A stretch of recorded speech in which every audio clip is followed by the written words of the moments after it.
Welcome to Wild Kentuckiana Live. I'm your host, Tom Chamberlain. I have a special guest here, Ed Morris, the president of the League of Kentucky Sportsmen. Before we get to you, Ed, I'm going to give a little concept of the show here. We got a really cool show going on here. It's going to be a very interactive show. You'll be able to call in, send your Facebook messages, post pictures. We'll be able to show your pictures on here, talk to you live. We're going to have a lot of guests. Guests from Fish and Wildlife Department, QDMA, League of Kentucky Sportsmen, archery shops, and also my TV show, Lights Out Outdoors. We'll be having a lot of our sponsors on here too to talk about it. Now, Ed, when I go into my clerk's office and I see those wildlife plates on the wall, I get one. Most hunters and fishermen do.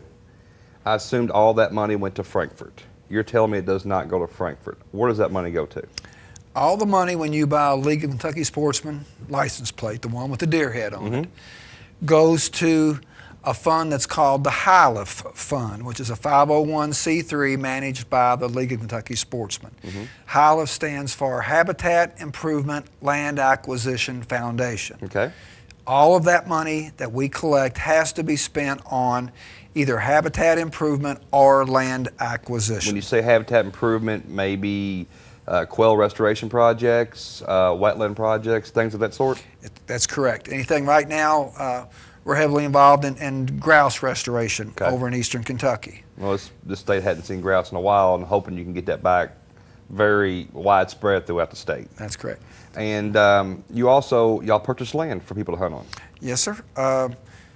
About 2 years ago, we purchased right at 500 acres in Greenup County. There was a lack of WMAs, public hunting areas in that part of the state. There was a demand for it, a request for it, and the league took $250,000 out of that HILIF account, and we bought about 500 acres over there that we own that's open to public hunting. It's open for youth events. It's open for dog trials, hunter's ed, quite a few opportunities. And it still falls under the state. You still do your state license, all your state regulations, abide by all your state laws. That's correct. It's just not owned by Fish and Wildlife Department. It's owned by you on state. That is correct. That is correct. Now, what else? I know y'all have a big budget you work with.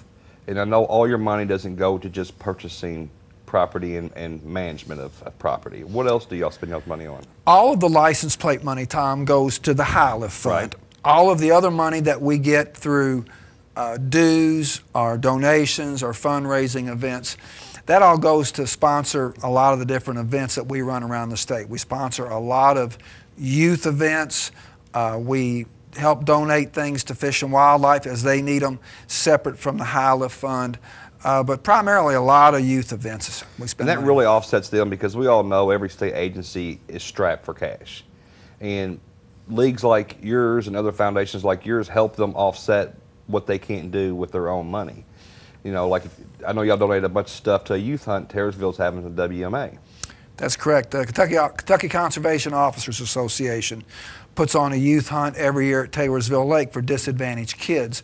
And we try to give them about $3,000, $3,500 a year to help them fund the hunt for that weekend, because the kids camp, they provide all the food, the weapons, the ground blinds, and we provide quite a bit of money to them each year to help that event. We also right now are donating quite a bit of money every year to a new program that the Fish and Wildlife has. It's called the Field to Fork, which is recruiting adult hunters who never had the chance when they were kids growing up like you or I did to learn to hunt and fish. Right. But now they want to learn how to do it, so that's a program that we're donating money to as well. Now, I know your home league would be the QDMA. That's correct. I know the QDMA puts on a monster hunt every year. It's probably one of the most beneficial hunts for the kids that I've ever seen. Tell us about that. QDMA each year, we take 45 to 50 kids whose mothers or fathers have either been disabled or killed in the line of duty. They come to us from the U.S. Army and Military Survivors Program.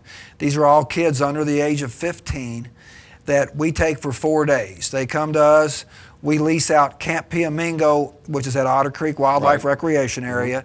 They stay in camp for 4 days. When they leave, they have their hunter's ed card. They have first aid training. They have deer tracking, tree stand safety. They go to Fort Knox. They learn riflery from the Fort Knox riflery team. They learn archery. And then we take them on a 2-day deer hunt. So it's a great program, because it's not teaching them how to harvest an animal. It's teaching them, if they're in the woods and they get hurt, how to keep themselves safe, how to use your common sense about you when you're out there, and plus they're getting their orange card from the Fish and Wildlife, which they have to hunt anyway. If you're born, I think it's after 1975, you have to have that. So that whole program is really doing a lot for the youth. And I'm sure the adults get as much out of it as the kids do. They really do. You know, each child is assigned a mentor. Anyone who would be interested in volunteering can contact me through the league or whatever. But the mentor is there for the whole 4 days. They have to commit. We have about half the kids are girls, half of them are boys, and the mentors are about the same way. Right. All the mentors go through a background check that the military runs. We don't want people out there in the blinds that don't need to be out there in the blinds. But they stay there, they camp there. We hire their staff, the camp staff, to do all the cooking, so we don't have to fool with that. And I mean, they know about allergies, you know, what kids can eat what, all of that's taken care of. But then, like QDMA has a youth program called the Rack Pack, which is an interactive program. They can get online and talk to other kids. It's monitored. They get all kinds of magazines and newsletters, and the league pays for all those memberships. For every kid that attends that QDMA hunt, the league pays for those expenses. And it's a wonderful program. And I know the league and the QDMA, y'all work hand in hand a lot with a lot of great sponsors.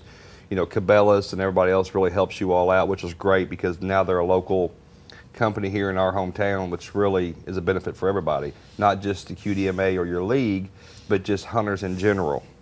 And I know they've been a big asset to you all. You know, Cabela's, Bass Pro Shops as well, they've been more than giving. They're really involved in their communities. Both of them have national programs, but they're involved with the league, they're involved with the QDMA, they're involved with the NWTF, all the different organizations. So yeah, it's pretty wonderful that they're helped like that. Now we're going to get back to Ed here in a few minutes, but first we're going to take a small break. Welcome back. We're here with Ed, president of League of Kentucky Sportsmen. Now, Ed, other than the stuff y'all do with the youth and the habitat and the purchasing of property, y'all are really, really big in Frankfort. that is correct. Now, because you all go to Frankfort, we have the rights we have here in Kentucky. Yes, sir. Y'all are a big supporter of that. Us being able to, as hunters and fishermen, able to go out and harvest the animal we want is not only a benefit to all of us, but you help us get there. Now explain what you all do. We're very, very active in the legislative. We're also very active with the Kentucky Department of Fish and Wildlife. The league's been around for 80 years. We were founded in 1935. In 1940, the league pushed through all the legislation to take the Department of Fish and Wildlife out of state government and make it a separate entity to where it's funded 100% by hunters' fees, licenses, and so forth. No money from the general fund supports Fish and Wildlife, the law enforcement, administrative salaries, or anything. So we've been involved since day one with the department and the legislature. Now, one of the things that we do is every year we watch the bills that are filed. From when the session opens to the last day of the session, we're usually there. We're walking the halls. We have a lot of friends in the legislature. Fortunately for us, we have some members in the legislature that are life members of the league. And we have to go up there though, but you know, the anti-hunters are very strong. HSUS, PETA, they have their friends also. So we have to go in there and battle every single bill that comes up. And fortunately, we're probably 9-1 over the last 7 or 8 years as far as winning our battles and keeping our rights. Now, going off your memory, what's the biggest battle y'all fought recently that won? Probably 2 of them. One was the constitutional amendment that we got to the ballot with our friends in the legislature that we really pushed for. 2012, in the general election in November, voters went and they voted 85% in favor of a constitutional amendment that guarantees the right of all residents of Kentucky the right to hunt and fish. For anybody to come in and try to do away with it, it has to go back to a vote. It cannot be done by the legislative or by an act. That's huge, and that was the constitutional amendment. The second thing was probably Senate Bill 64, which we helped push through, which limits term limits, it sets Senate confirmation, a lot of entities that just kind of cleaned up some loose ends in the way that the department was run. Well, the good thing about having to go back to a vote for our hunting and fishing rights is, you know, they're not my favorite people by any means, but PETA and all those organizations, they have a lot of money and a lot of power. If they can get some of their allies into the legislation, then they possibly could override that. But having to go to a vote takes it all out of consideration. At that it was a substantial vote, like I say. It was 1.3 million in favor and 230,000 against. That's what the people of Kentucky voted for. You know, a lot of those items with the legislature, they call us, they see it coming, and they'll call us and say, hey, there's a bill been filed, you need to take a look at this. So we're very active up there. Now, how many people do y'all have roaming the halls and meeting and greeting and kissing babies during this whole session? As many as it takes, not to sound flippant, but if normally on an everyday week we'll have 3 or 4 or 5 people up there going and seeing the various senators or representatives. We have friends in both houses and we have friends on both sides of the aisle. Right. You know, as a 501c3, the league is not allowed to endorse a political candidate or a political party. We can't do that. But we can endorse and lobby for bills and legislative issues. So that's what we do. Now, y'all do a lot behind the scenes that people probably never even realize. They see the license plate and they see your name on the license plates, and that's probably all they're thinking it does. And I'd say there's a lot of hunting fishermen out there that have, and women that have no idea that every year y'all are going to battle for us to keep our right here in Kentucky to fish and hunt. Now, how many other states have this same program that you are doing? Very few, from what we understand. Nick Pennenzano, who's the President and Director of the United States Sportsmen's Alliance, they're the national group that goes all over the country and battles the anti-hunters. He spoke at our convention this year, and he stated that last year they went to Maine. HSUS went into Maine last year and spent $2.5 million to try to outlaw bear hunting. And he said they had no statewide organization like Kentucky does. Now when he goes to other states to try to teach them how to prepare, he uses the League of Kentucky Sportsmen as his example. He shows them how to get organized. This is what you can do as sportsmen if you all come together as one entity instead of being so many different splintered groups. Now, is the goal of your alls to be the base model for everybody to follow in the United States?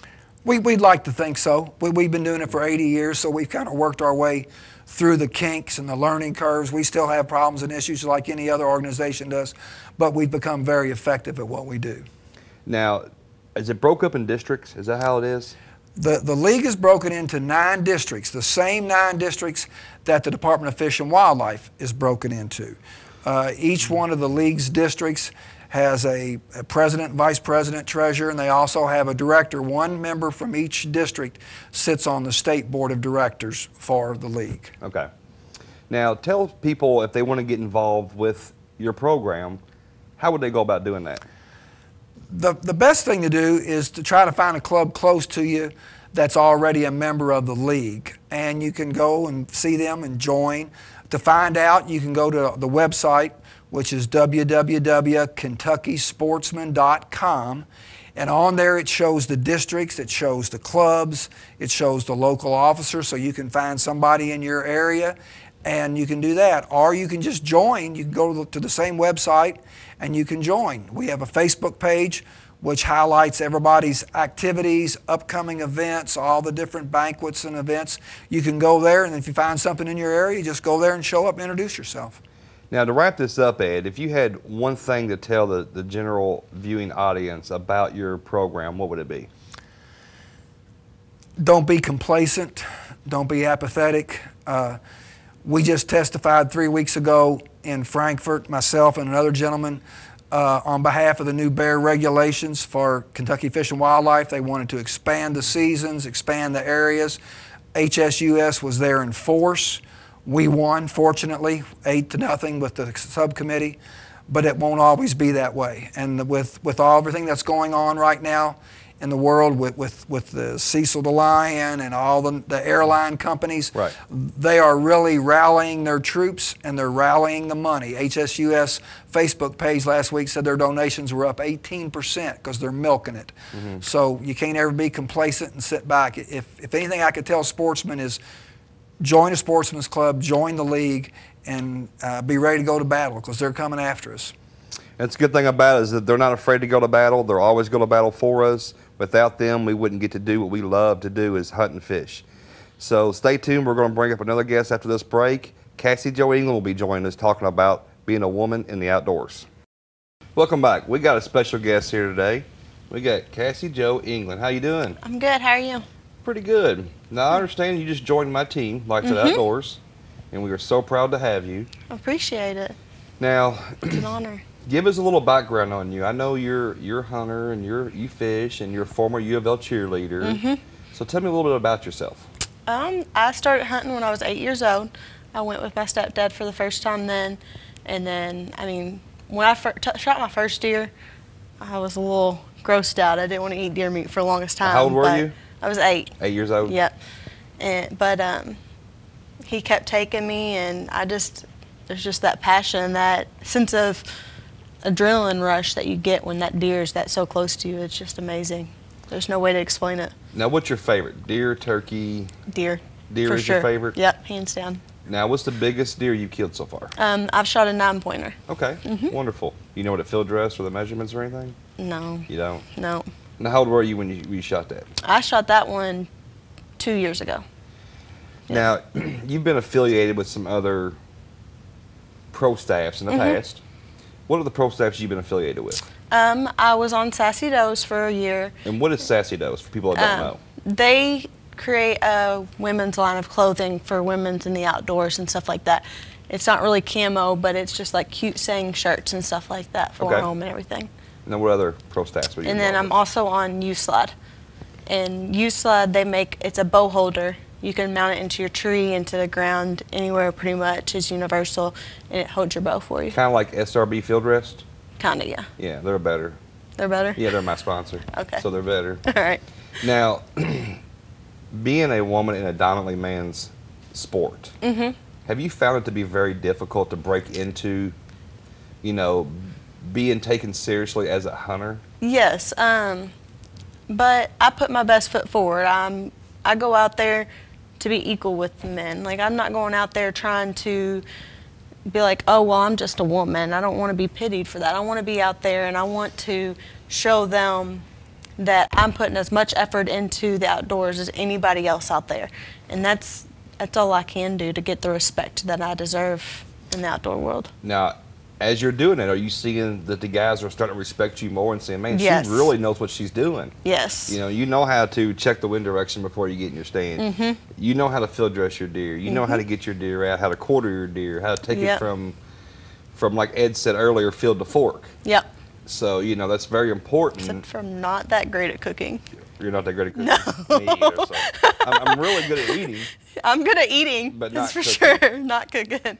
Now, I understand you have a appearance coming up on September 19th. Yes. And I'll actually be joining you at that appearance. What are you going to be talking about? And tell me what it's about.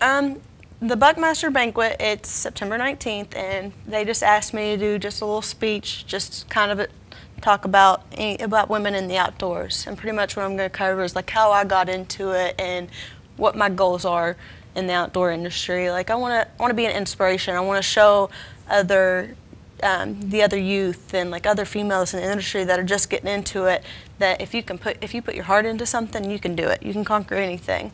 And I just want to be that inspiration. I want to show them how exciting and the meaning of hunting and everything. I want to show that tradition.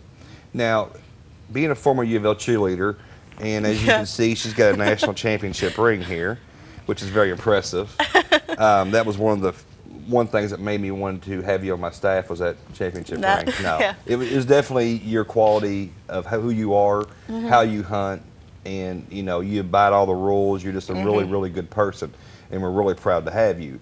Now, cheerleading takes a lot of dedication. Yes, it does. Is there any translation between the focus that you had to have on the cheerleading to deer hunting?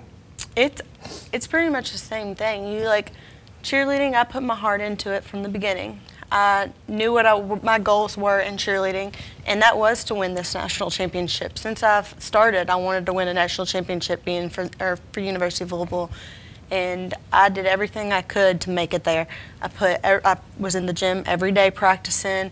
I was putting quality time into it, And that's the same thing I do with hunting. I put now that I don't cheer, I have so much more time to put into hunting, and it's putting everything you have into it.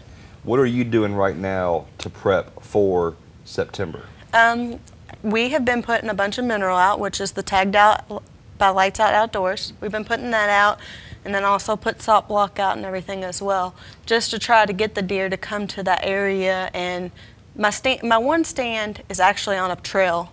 The only reason I put the minerals out and stuff like that is to get them to kind of graze through there more often. Right. So. Now you're also, before your preseason, I know when we're going out, you know, we're checking stand sets, we're making sure straps are fresh, putting new straps on, and anytime you get into your stand, whether you're hunting or checking your straps, make sure you harness in. Yep. Safety's always number one. You got to make sure you get home to your family. Yeah. So we're doing that also. We've been putting food plots out, you know, and social media is great now because you can see everybody's deer pictures. If you're friends with a lot of hunters and fishermen on Facebook or Twitter, you see pictures nonstop on your news feed. Yeah. You know, I'll be at work in a meeting and I'm just scrolling through looking at people's deer pictures, not paying attention to anything that's going on. It makes me jealous. It makes me jealous too. Especially when I'm at work and I see it. Exactly. You know, and same way when people are in their deer stands during season, I'm at work. Yeah. It's a little frustrating sometimes. It is. So what are your goals on hunting? Do you want to go out west to kill elk? Do you want to? Oh, I would love to. What's your top animal you'd love to harvest? I want to harvest a bear. A bear. It's one thing I've always wanted to harvest. To have something that dangerous and that close to me. I don't know, it's that adrenaline rush. And that's one meat I've never tasted either. So I want to be able to harvest my own bear, actually have it all quartered up and eat it. Now, any idea where you're going to do this at? Have you set this hunt up, or is this something you want to do in the future? It's something I want to do in the future as well, but we've kind of gotten some ideas. I have a place in Idaho I'd like to go to, so I think we're going to try doing that within the next year or two. It's going to be exciting. I'm heading to Maine in October to do a bear hunt in Portland, Maine, or just above Portland, Maine, and it'll be my first time really on a bear hunt. And I'm pretty excited too, because I'm in the same boat you are. I've never eaten deer meat before, or a bear meat before, so I'm excited to that whole experience of going somewhere else to do this. Now, what kind of weapon are you going to use when you go bear hunting? I don't know. I want to take a bow because that's my favorite. That's my go-to weapon is my bow. I love my bow. But like I said, it's a very dangerous animal to be close to. I don't know if I'd be comfortable not having a gun next to me. I'm definitely going to take my Athens archery bow. Yeah. That's what I'm taking with me. I'm not even taking any other weapon but that. Yeah. Some people are going to be using crossbows and some of them are going to be using rifles, but I'm definitely going to use that. Yeah. Guys, stay tuned. We're going to take a quick break. We're going to come back with Cassie and talk some more hunting. Welcome back to Wild Kentuckiana Live. We have our guest here, Cassie Jo England, with me. Now, we've been talking about hunting, your goals, how hard it is for a woman to break into a dominantly manned sport, your national championship ring, your cheerleading. We've covered a lot of stuff already. Yeah. Now, you also fish, correct? Yes. Now, what's your favorite type of fishing to do? I think my favorite's going to have to be catfishing. Now, where do you do this at? Anywhere. I'll go to little ponds, and then I got down in West Point, I go on Salt River, and then just anywhere I can find. Now, when you're doing this, is it all you do is just catfish, or do you bass fish? Or? I bass fish a little, but I don't have a boat, so I can't actually go out onto the water and bass fish. But I do have a couple farm ponds that I bass fish as well. Now, I know I guess it was about a week or so ago, you and your friend Tonya Bland sent me some pictures of you all frog gigging. Yes. Now, yes. It looked like you were having a pretty good time doing that. It is a lot of fun. Now, are you doing it with the old style with the gig, or how are you doing with that? the gig. Yep. Now, where were y'all doing that at? Just in a little pond behind the apartments I live in. Now, behind the apartments you live in, you were frog gigging? Yeah. Nice. Now, how many did y'all end up with? Did you get a limit? No, we only got 2. But the 2 you did show me were were also big. in the frying pan. Yes. I believe Tonya cooked those up. Yeah, she did. She went straight from the Big pond to the frying pan. Yep. That's what you want to do. Now, do you like the taste of them? No. Not really? No. See, I love frog legs. No. I love them. Now, what type of other fishing would you like to do? Bluegill's fun as well. And then I bow fish a little bit and everything, but Have you ever deep sea fished? I haven't. I want to though. And we're going to, aren't we? Yes, you What are. kind of trip do we have planned? We're going to Florida to hunt hogs and gators, and then we're going deep sea fishing. That sounds like a really good weekend. Yeah, it man. does. Now, Sounds like my kind of weekend. My kind of weekend too. Now, with you joining Lights Out Outdoors, which also people don't know can be seen here on Sundays on this channel at 2 p.m. Also Hunt Channel TV and some ABC affiliates. Okay. What is your goals with Lights Out Outdoors? I'd like to make it as far as you'll let me, as far as my limit is. I would love to be on the Outdoor Channel one day, eventually. That's my biggest goal. And if you can help me get me there, and it's Lights Out Outdoors is what gets me there, and I will support them all the way through. What people don't know, this is kind of a little breaking story that I'm kind of releasing right now, is we have already, with the blessing of our sponsors, stepped from Hunt Channel TV, which is in 30 million households, to the Pursuit Channel next year. Which is amazing. Which is, it's a monster jump. Yeah. It's like going from a web show to national TV. It's just, Pursuit is trending as the hottest outdoor programming in the country right now. And they're on a lot more. They are. Hunt TV you can only get on Dish Network. Yeah. With Pursuit you get it on regular cable, Time Warner. You get it Dish Network, DirecTV, okay, AT&T Uverse. You get all the local stuff. So we're going to be in a lot more households. So, you know, we needed to have more females on our staff. Yeah. Especially females like you and Tonya that carry yourselves well. We researched you all a long time before we brought you all on. And it wasn't stalking. We were just making sure you were a good fit for our team, because we're very picky on who we put on our team. And after watching you all and watching how successful you all are and how you carry yourselves, it was a no-brainer to bring you two onto our staff. So we're just really, really honored to have you there. I'm appreciative of it. I mean, I haven't gotten this offer ever before, so it's a dream come true. And that really surprises me that you've never gotten that offer with some pro staffs that you've been involved with, that nobody's seen the potential that you have. Now, I know you've never been in front of the camera or behind the camera much, but somebody's just got to teach you. Yeah. You know, you have the charisma, you have the excitement that it takes, and I know once we get you on camera and teach you a little bit how to do the shots that we need to do for a Pursuit channel, you and Tonya are going to be the next Tiffany's. I hope so. You know. Yeah. Now, who is your role models in the outdoor world? I'd have to say Eva Shockey is my role model. Great role model. She is a wonderful lady. Had the pleasure of meeting her a few times. She's always just an amazing person. She's always willing to spend her time talking about hunting and fishing, which she loves. And she catches a lot of stuff because people give her a lot of flack about what she does. Yeah. I think she's very respectful to all of her fans and everything. She tries to communicate with them, and that's how I want to be. I want to be able to communicate with my fans when they ask me questions and stuff like that.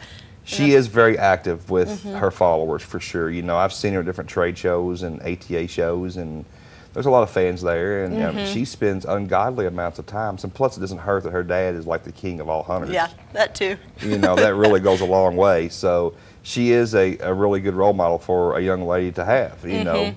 So who else would you idolize in the outdoor industry? To be honest, I know she's not big in the outdoor industry yet, but Tonya, she's taught me a lot through, like, me and her both have different, like, things. Like, I love whitetail hunting. Her thing is turkey hunting, and she's offered to teach me a bunch of things with the turkey hunting, and I appreciate that a lot, so. Tonya's a good girl. She is. She's a little goofy at times. Yes, she is. Which is why we love her. Yeah. Because she is goofy. She is. And so she's another good role model. And, you know, we're proud to have her on board with it. Yeah. Now, growing up, did you watch outdoor shows? Who was your favorite? I had to say T-Bone. He's everybody's favorite. Hilarious. He is a very funny guy. He's a very big cuddle teddy bear that everybody wants to grab onto, and he's just like that in person as he is on TV. Yeah. That's what's amazing. I've met him a couple times at NWTF, and every time he's hilarious. He he's can make great. my day in 5 seconds. Yeah, he'll cut jokes, he'll laugh, and he's just a really good guy. And you know, they got a good team with Michael Waddell and Kevin Muntz and all them. They're just really, really good guys, and that's a good show. They have a really, really top-notch show. They do. And, you know, Lights Out Outdoors is kind of striving to get to that level where the bone collector is. They've set the bar so high, it's just so hard to get there. It's hard to get there, yeah. But I think with the group that you've got right now, you could do it. I think we can get that direction. We can do it. You know. Yeah. Adding you and Tonya, we should get there, no problem. Yeah. So, what are you looking forward to most in deer season coming up? I've got quite a few large bucks on my trail camera. I'm excited to get one with my bow. Are you going to be hunting opening day? I'm going to try to.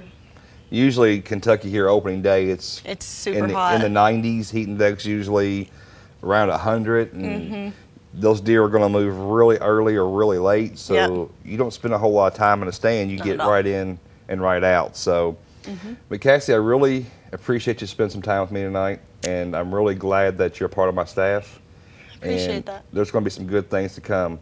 Stay tuned. We're going to bring back Tonya Bland. We got a special guest here with us again, Tonya Bland. Tonya, how you doing tonight? Not too bad, Tom. How are you? Doing good. Now, you also a new addition to my Lights Out staff. Yes, I am. And you come from a long line of hunting. Your father was a hunter, or is a hunter. Yes, and my mom. And your mom. Yes.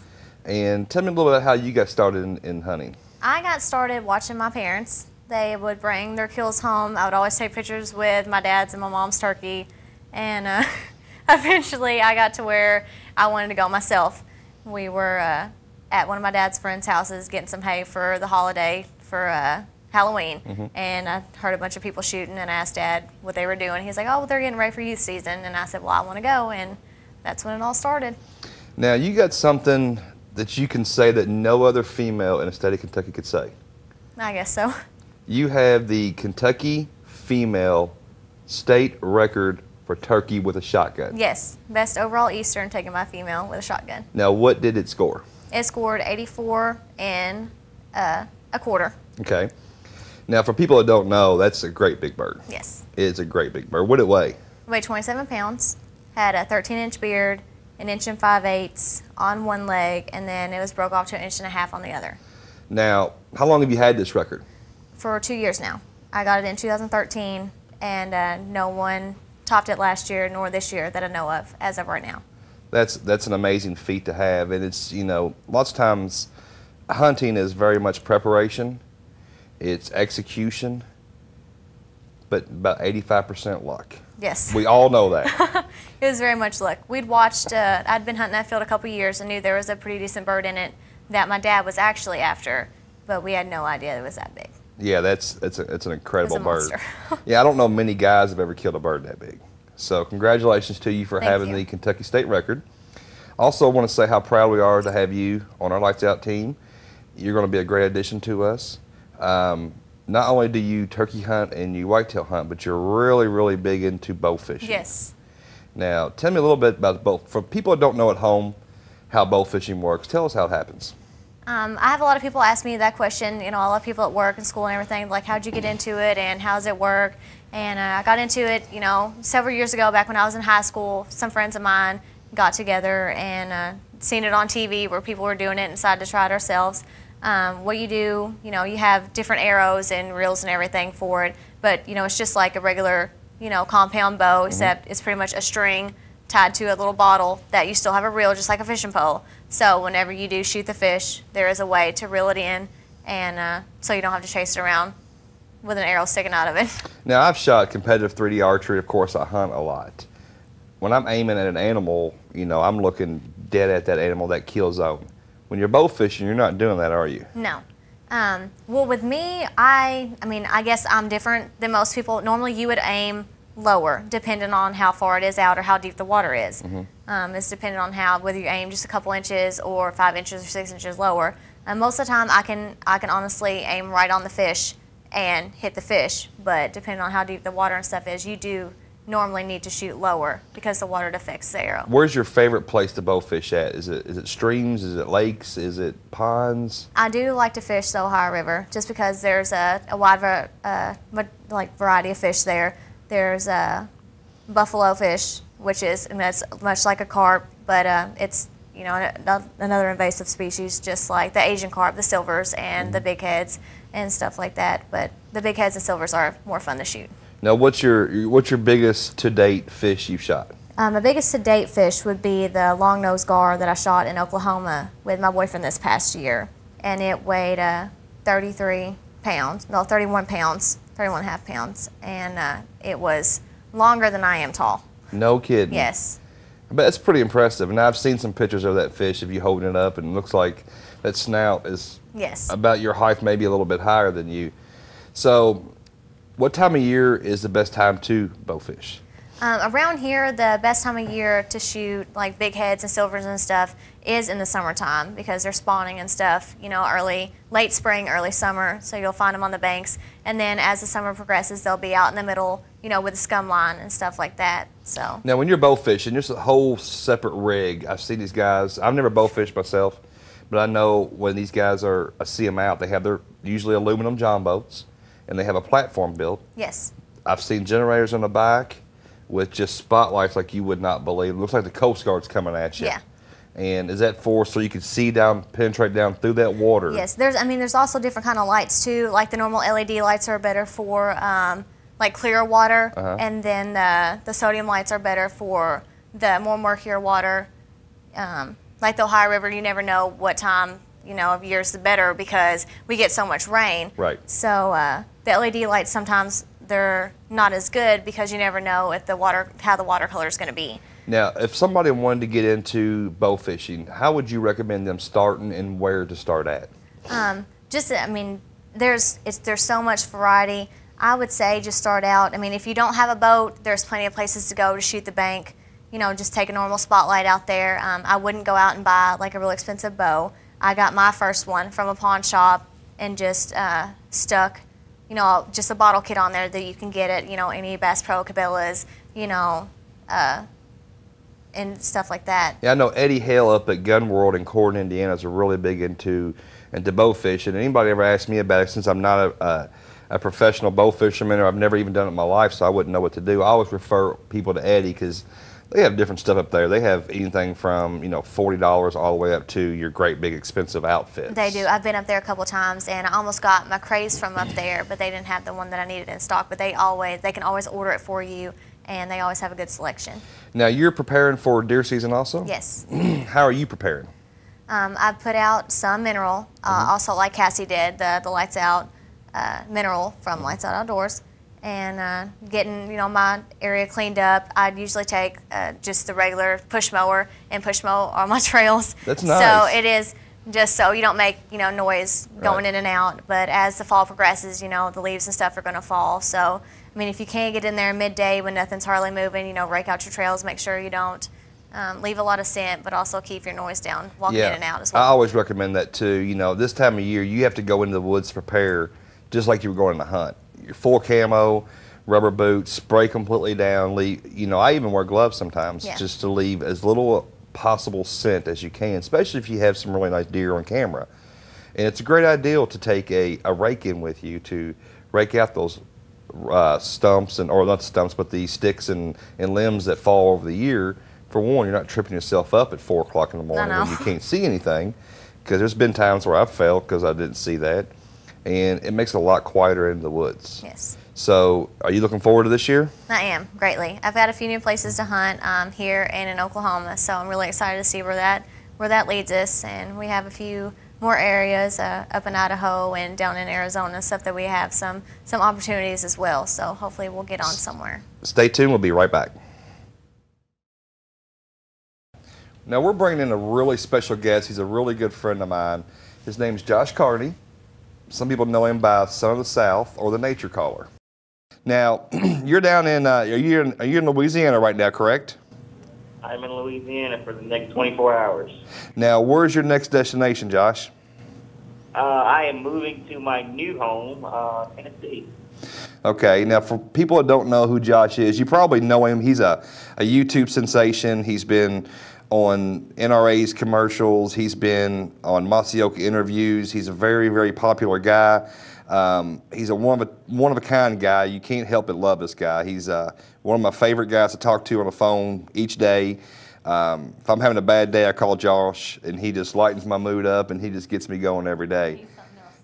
He is something else. Now, Josh, people know you by the Son of the South, Nature Caller. You are able to mimic. My last count was 20 North American animals without any calls, just using your mouth. Is that correct? That is correct, Tom. Can you give the people at home a little sample of a, let me hear a turkey call. Turkey. Now you're speaking my language. Here we go.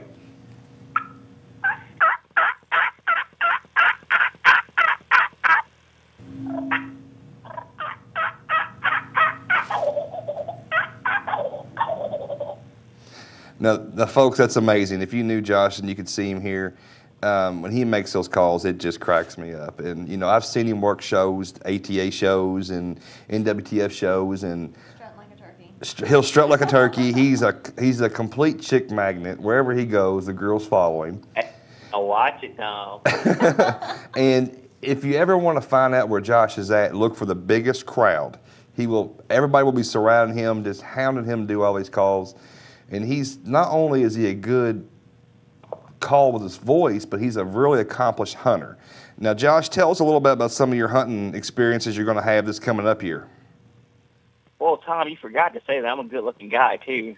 Well, I mean, don't let these wheels fool you. They're a little muddy, but once you clean them up, they shine like new pennies. That's right. That's right. So where are you heading this year to do some hunting? I know you got plans to go all over the country.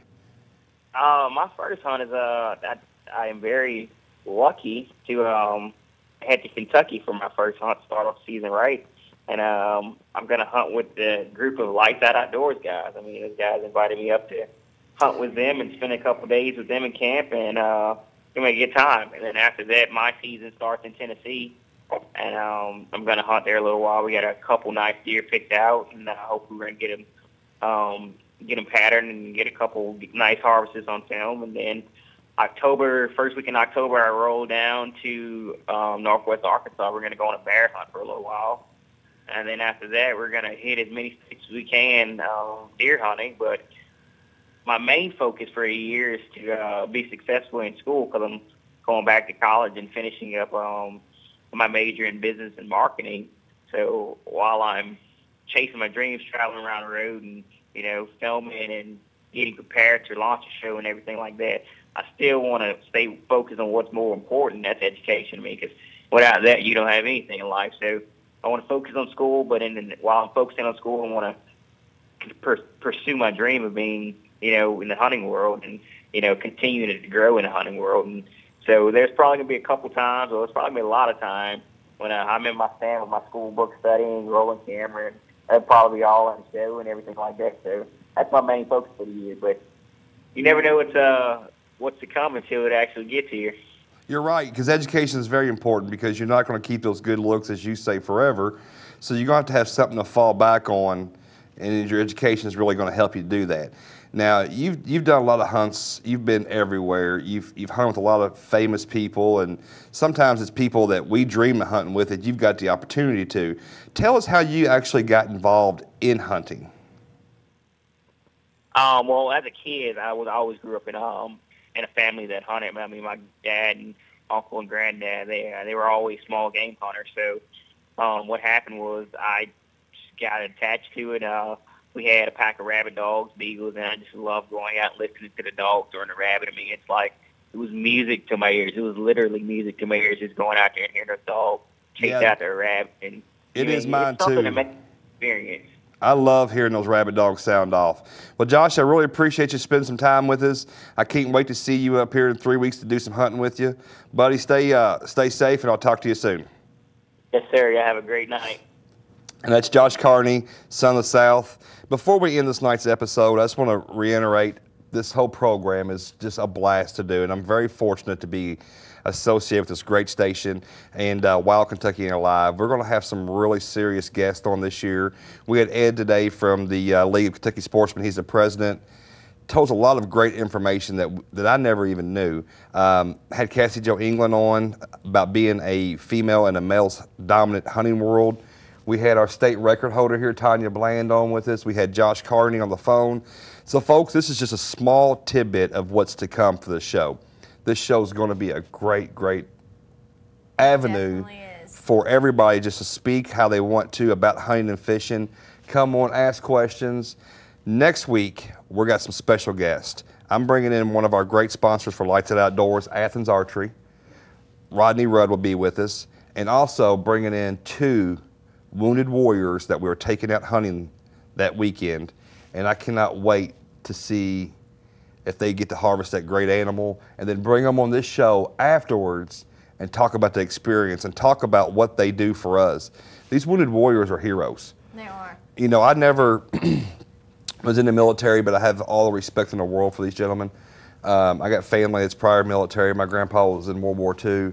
And, you know, these wounded warriors, without them, we wouldn't be able to do what we wanted to do. And it's awesome to give back to them. It is. You know, taking them hunting and getting them out there, you know, I doing will for them what put they've done them for on us. my biggest deer every single time. They deserve it. That's right. What they went through, what they overcame, how they came back to the U.S. and how they had to do to rehabilitate, and all for our freedom. Yep.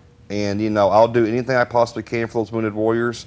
And, you know, so it's a combination of having League of Kentucky Sportsmen and the Wounded Warriors both fighting for our hunting rights. Yep. And that's really special. And I'm just proud to be a part of it. I'm proud to be a part of the show. We're going to knock your socks off with this whole live TV show. It's never been done before here in Kentucky. So, guys, It's going to be a great year. it's going to be a great year. We're going to bring a lot of people on. We'll bring a lot of my staff on from Lights Out Outdoors, and you'll get to meet these guys. They're really personable. A lot of them are really funny. And it's We just, try. you do try. So it's just really going to be a wonderful time. So stay tuned and expect big things, because we expect big things, and big things are going to happen. We'll see you next week.